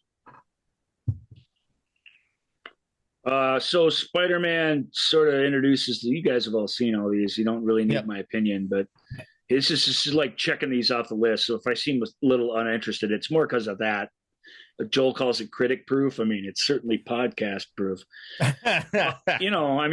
There's no question. Everyone saw this already. So it's not like you were waiting to see, what the 6 month later verdict was. Maybe on something like Morbius, you were waiting for somebody to come out of the shadows and say, no, it's actually good. Joel just proved that even if they did that, we wouldn't know whether they were telling the truth at this point or not anyway. Right. And of course the answer is no, it's not that good. It's not abysmally bad, but it's not that good. It's more surprisingly, Multiverse of Madness is not that good either. It's okay. But I expected this to be better with all the sort of hype around it and stuff. Right. There's a movie that we were to have talked about by now that explores a multiverse idea in a way that is maddening and hard to follow and shows you the real insanity of trying to exist. With Multiverse of Madness, all they do is they travel through a bunch of them and then they land in the wrong one, and then that's the movie. It doesn't really, even in the way that Far From Home makes the most out of the concept, this movie doesn't do that. And I find that especially for a Doctor Strange story, it's sort of criminally unambitious of them, Right. But what's here that's good? Doctor Strange is an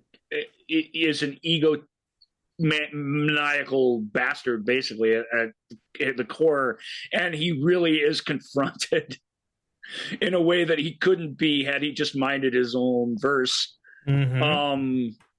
He's confronted with that in a really powerful way. That's fun. There's room for character growth in there and stuff. And of course the actor, they got just the right actor for that part. That's neat. Traveling through those different verses is really visually fun and cool. I liked that. I liked his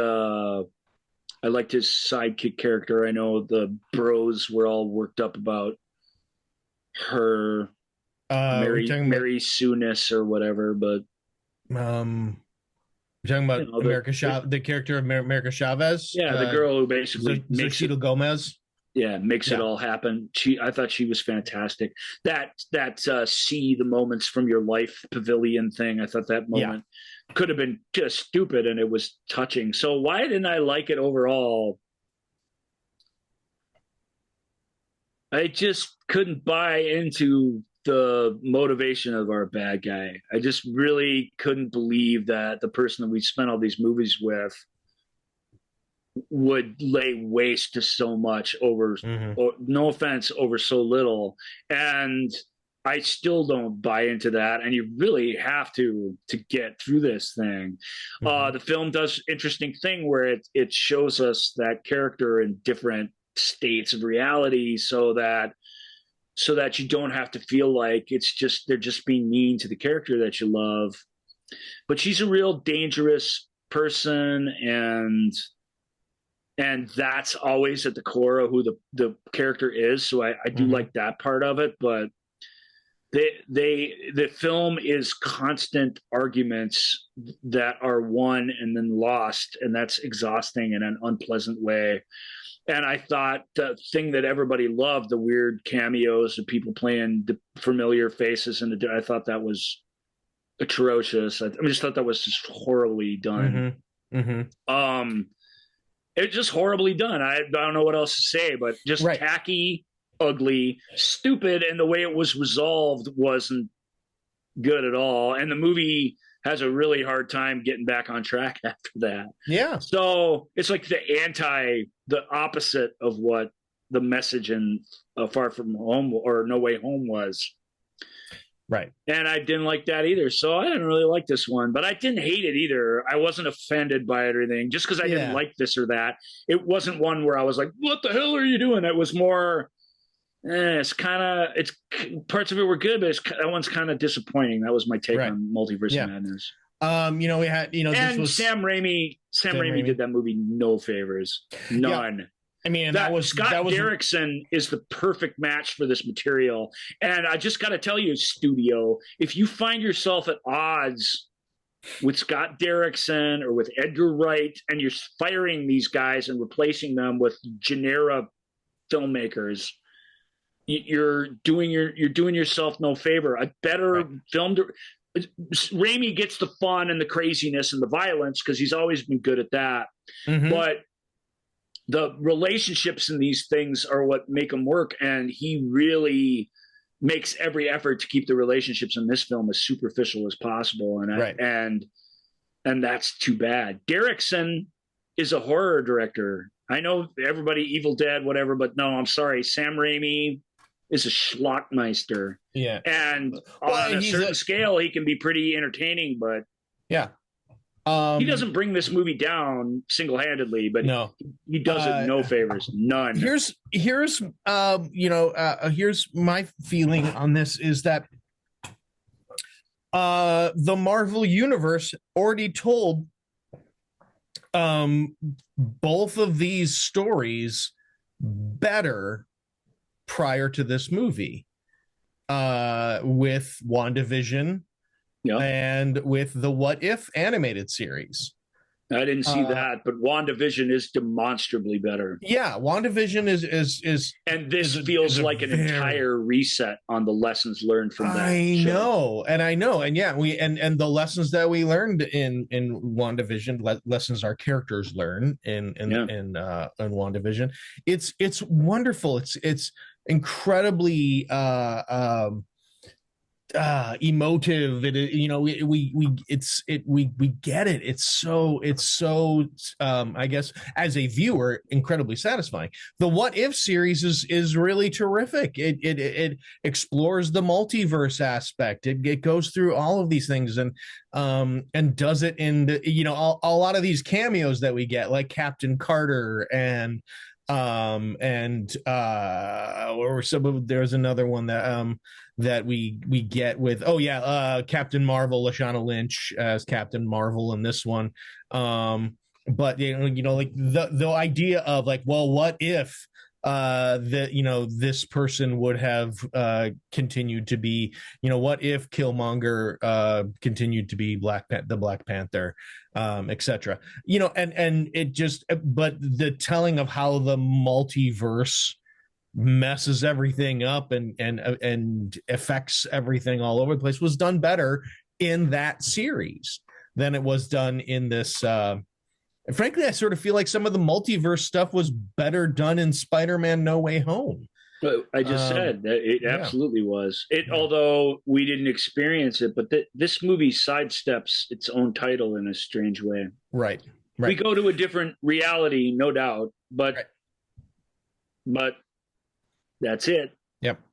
All right, let's move on to our next Marvel. Not terrible, but not very good. And part of that is whatever risk taking they were going to do and whatever falling out they had with the original filmmaker was I don't know what it was, but it really feels like he had a singular thing he wanted to achieve that was dumbed down and homogenized for this version of the story, and that's what you're left with. You're left with a sort of dumbed down version, which is loaded with really promising elements that don't amount to much, sadly. All right, so next up is it's still in the Marvel universe, Thor Love and Thunder, the next installment of the Thor series. Thor Love and Thunder, there's some fun stuff in it, some good laughs, there's a really good payoff at the end, I think. Sure, yeah, I'll give you that. And its tonal issues are carried over from the first film, but of course Thor Love and Thunder thankfully isn't about slavery and genocide.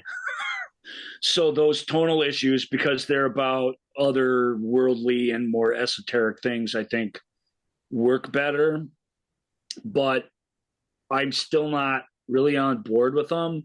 I think who's the filmmaker again, Joel? Taika Waititi. He didn't write the Ragnarok, he just directed it. He wrote this film, basically this was his baby.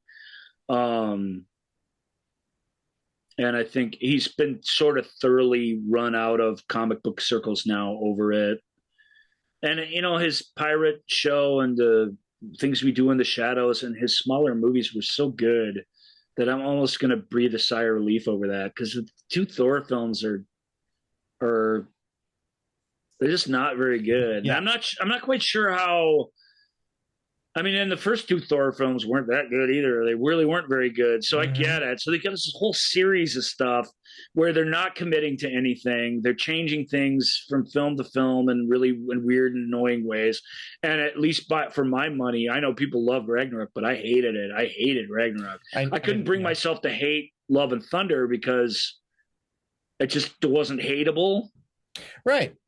But it was really stupid and slight, and it felt like kind of a waste of time. There's, like I say, that with Natalie Portman's return to the thing and the nature of that, I thought that was good. But I think Waititi's just not capable of milking a proper emotion out of that. It kind of happens on its own because the circumstances are devastating when you think about them, but it's like the movie doesn't really attempt to go there. It's just too busy being goofy. I did not like Love and Thunder. I mean, I liked Ragnarok.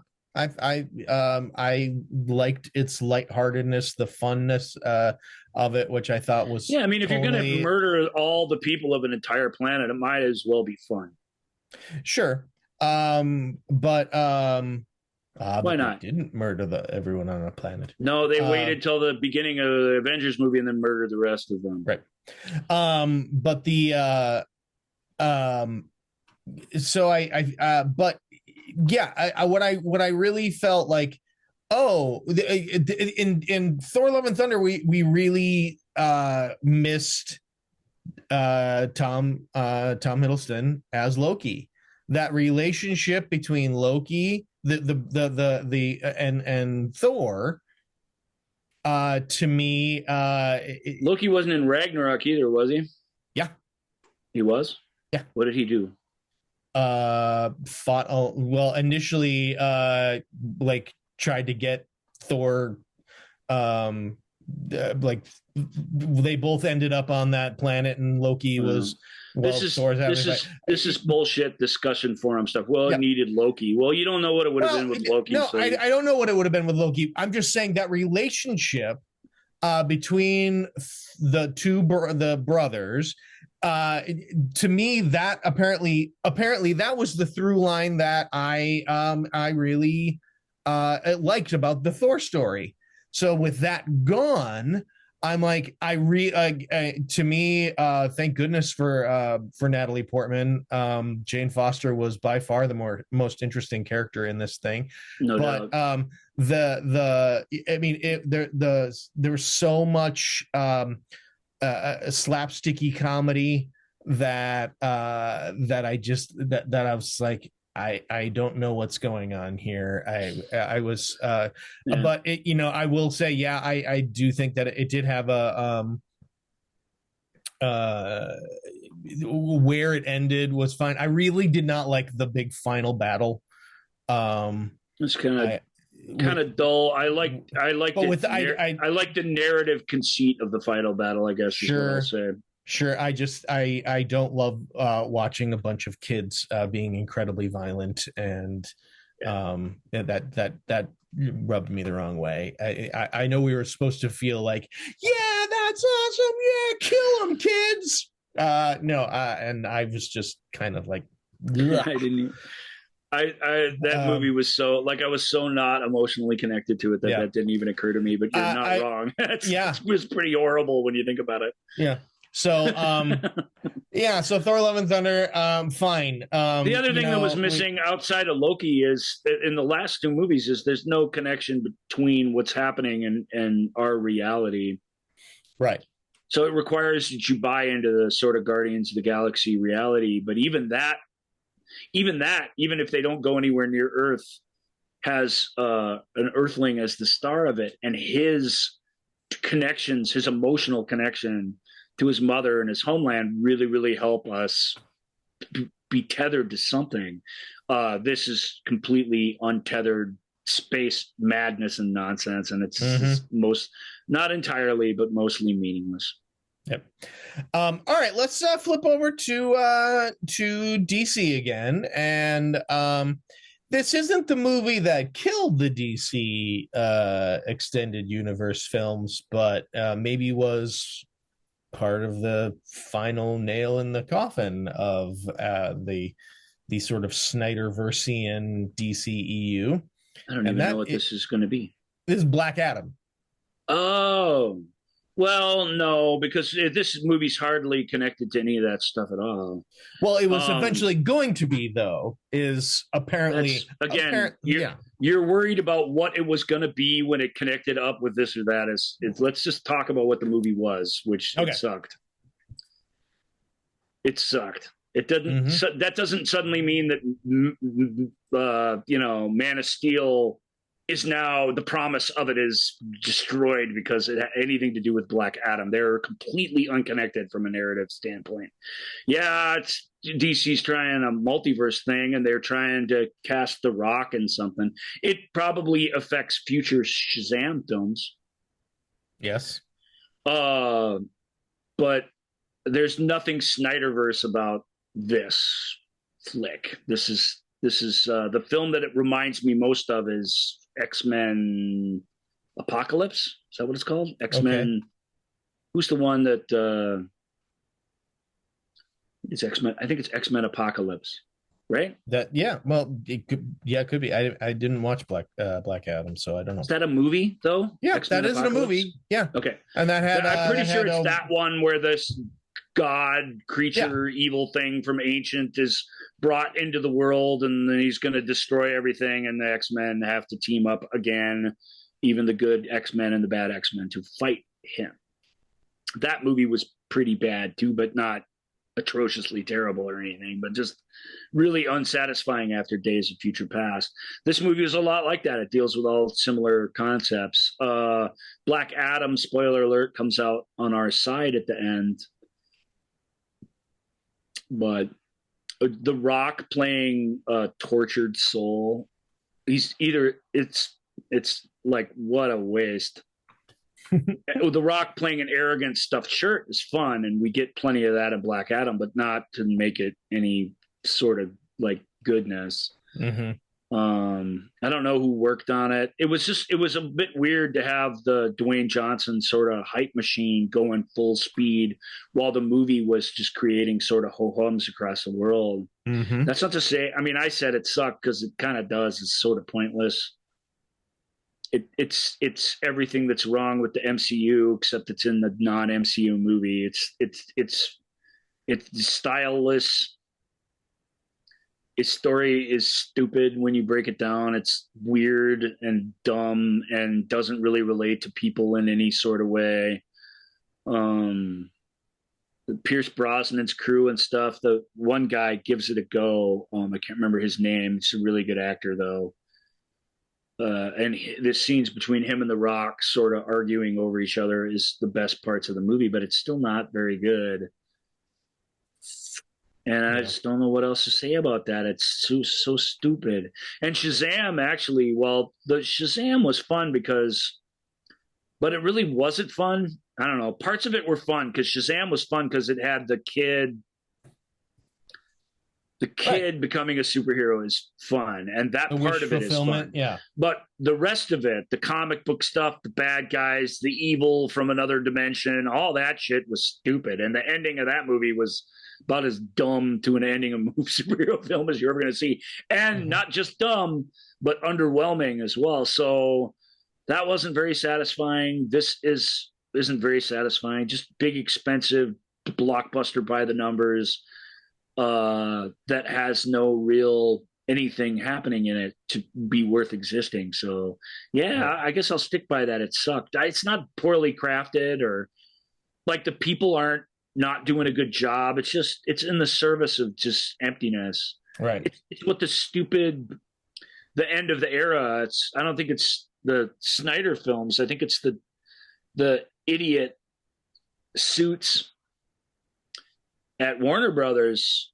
One great thing in James Gunn's press conference was where he says that, we want to make sure that it's clear that we didn't fire Henry Cavill. He just wasn't cast in the next Superman film.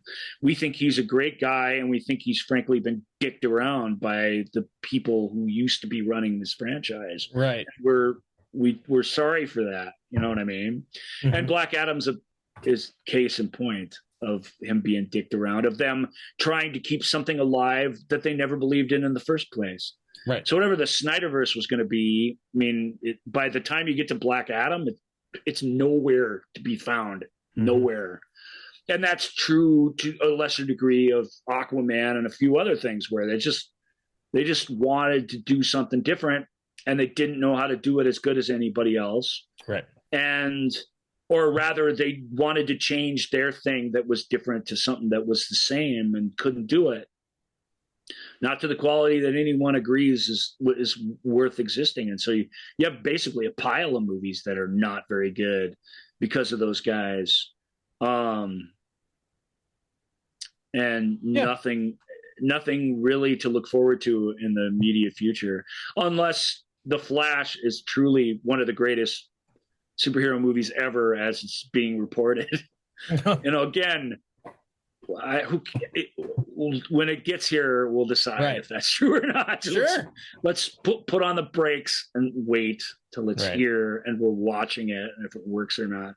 Because the hype machine and the just all the noise and yapping about these things before they even are there isn't helping anything. But we can all agree that Henry Cavill was dicked around with. Yeah. Yes, it's nice to hear a guy who's in charge of like a big property just say that out loud. But outside of that, it's still sort of sad, Mm-hmm. But we'll see. We'll see what before we rip on the next Superman movie, we'll see what it is first. We had promised to do that here. All right. Next up, and our final movie of the day is a Black Panther: Wakanda Forever. Did you see this one? Oh yeah. Did you like it? Yeah. I liked it fine. It yeah, I liked it fine. Do you I like liked it fine, but just didn't love it because it was of the things that it were out of its control, that it was hamstrung with, or would you have liked it better if it was just like better? Maybe would be my question to someone who liked it. Yeah, here there's. Or is it just impossible to separate those things? And they all go into yes, together. It's obviously hamstrung. I like the idea of that somehow Wakanda is vulnerable because there is no the death of T'Challa, King T'Challa. Found that very interesting. Letitia Wright is I don't know that I found her interesting enough, or I don't think I just didn't connect to her, and this is her story. I liked rather her connections with other people. But when we were watching the first Black Panther, my buddy, I don't want to name her because I don't want to get into trouble with people who worship the first Black Panther movie, right, which I thought was slightly above average at best for that kind of thing, just in terms of execution. But still good. I mean, pretty good. Mm-hmm. And again, there's all this meaning attached to it that it's hard to step back and not appreciate what that is, and that sort of elevates the whole franchise, frankly. Right. Letitia, my friend basically said, she goes, just because you've got a bunch of strong women doesn't mean you have a bunch of strong characters, is what she said. Right. And this movie, you're left with them to sort of duke it out philosophically and physically sometimes. Mm-hmm. And it suffers because they're not the strong. I don't want to say they're not strong characters at all, but right. I think that point is well made. They're not the strongest, deepest characters, and they've not been allowed to be to this point. They're certainly been fun to watch on screen, but those relationships between these people, what their philosophies are, what they want to achieve, this film digs into that a little bit, but it feels like it spends a lot of time assuming we know all that already and doesn't really let it play out on screen. There's so much time spent with the fish people philosophy and what the fish people want and don't want and why they are the way they are. And to me, they're the super uninteresting thing. Like, they're the thing from a comic book that is silly and fun, but that are interloping on something that should feel more meaningful. And I always feel like this film, that's where the struggle is. Is it a silly comic book movie with a big action ending, or is this something more?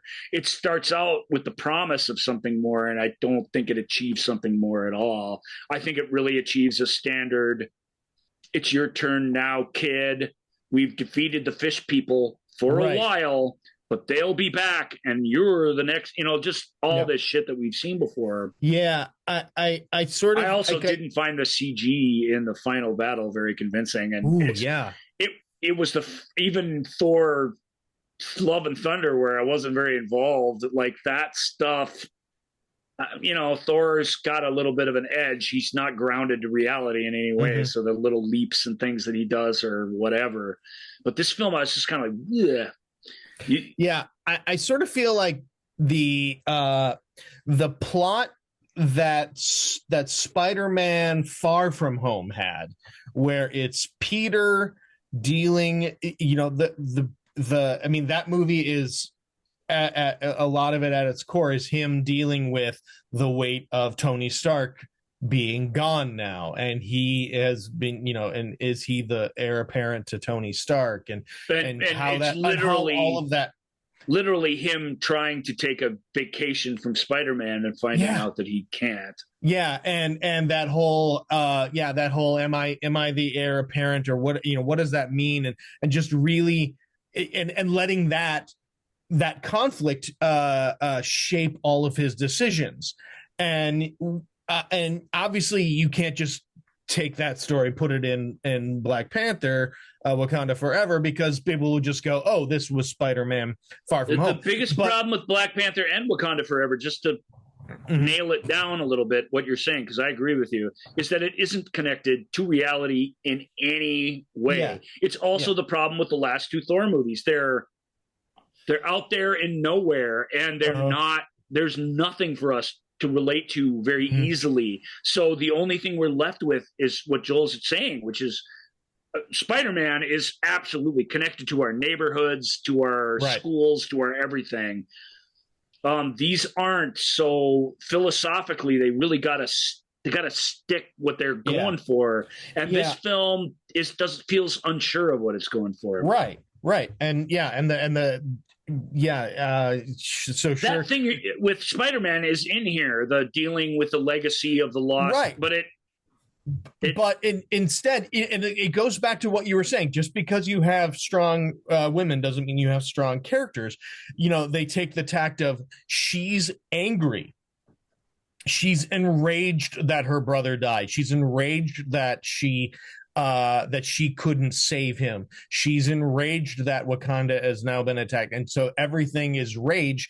And rage is usually very uninteresting to watch an actor play, and also rage. I didn't buy her rage. It was to some degree you buy Elizabeth Olsen's rage, and that is the engine, which is unfortunate, but nevertheless drives that film. In this, you don't. I bought oh my gosh, Garai, right?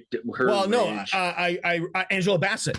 I bought Angela Bassett's rage because that rage was rooted in it. That rage rooted in heartbreak is what I needed. I think I personally needed from Letitia Wright, and I did not. I would have liked. I liked it with Angela Bassett because the movie wasn't about her. I think it was great. I agree. Mm-hmm. With Letitia Wright, I wanted something different. That character's an intellectual. She would be dealing with this in a different way than just raw anger. And the actor wasn't really capable of pulling it off, and it didn't really feel right for the character. In fact, she felt righter as she went through the movie, but by the time we're into the third act and it's just fish people fighting, there's nothing left to explore. Mm-hmm. The film had a great, what we'll call it was in a way, in a matter of form, it was a terrible after credit scene because it wasn't after the credits at all. They just should have let the movie end and not had credits interrupting it, for fuck's sake. But at least it was connected to the movie in a meaningful way that I really, really liked, which was interesting and shows an interesting way forward for her. But I think next time you see Black Panther on screen, I would be surprised if Coogler's along for the ride, other than as an exec producer or something. I just think most of these people are ready to move on from this now. This movie was tough. It had that great trailer that everybody loved, but I'm like, you gotta wait until you guys see the movie, and it still was pretty good. Right. I just watched it. It was good. It wasn't bad. But I was one of those who really loved the first Black Panther. I was totally taken by it. And this one, I just it was good. It's fine. So it's not a waste of your evening. No, a lot of important things happen for these characters, and it's this sloppy middle chapter that they just really have to get through. Right. If you're one of those people who just doesn't think Letitia Wright should get a cool role, or if you're one of those other weird people who just think like a girl shouldn't get to be a hero of the next movie, then I kind of don't know what to do with either of those groups of people. But taken on its own merits, it does leave us someplace to go. I'll just give it that. That's something. Yeah. That's hard. Yeah. They're starting in an impossible place, and they do get to a place of, well, now we kind of know a little bit about what this is going to be, but but I've not, in the Black Panther films, and really most of these films, I've not been impressed with the outside threat, and I'm still not impressed with it. And that has to change at some point here. You know, the way they rise to the occasion in the Avengers films, or the one Avenger film, that's the most exciting I get about Wakanda in any of these films, and yet it can't all be the end of the universe as we know it either every time, or we would get exhausted by that too. So right. You know, pouty, overprotective fish people is just not going to cut it. It's not going to cut it in the feature film. So very rarely does it. And that is the lesson for the day. All right, everybody, that takes care of this look back at the year in review 2022 and a few from 2021 and 2020. Oh, I hit the button late. That did not go as well. All right. That was pretty good. I think that represented the quality of our show this week. All right, everyone. You can reach out to us on the socials, Facebook page, Instagram, all the places, YouTube. If you're watching the video feed, hi, probably like, hi, Ryan in the future watching back the video feed, and hi, me in the future, probably trying to watch back the video feed. But we like it. All right, everybody. We like to see ourselves flounder. All right, everybody. We will see you next time as we continue. We have a couple more categories to get through, and it's our favorite categories, folks. Yeah, prequels, sequels, reboots, and remakes. There you go. There you go. Are there any other kinds of movies really these days? I don't think so. Not really. All right, everybody. You all take care, and we'll see you next time on the Movie Show with Joel and Ryan. Bye now. Thank you for listening to The Movie Show with Joel and Ryan. Remember, all views and opinions represented in this podcast are personal and belong solely to the speaker and do not represent those people, institutions, or organizations that the speaker may or may not be associated with, unless explicitly stated. None of these views and opinions were intended to malign or deceive. And now, here's the producers, circa 1982, to play us out.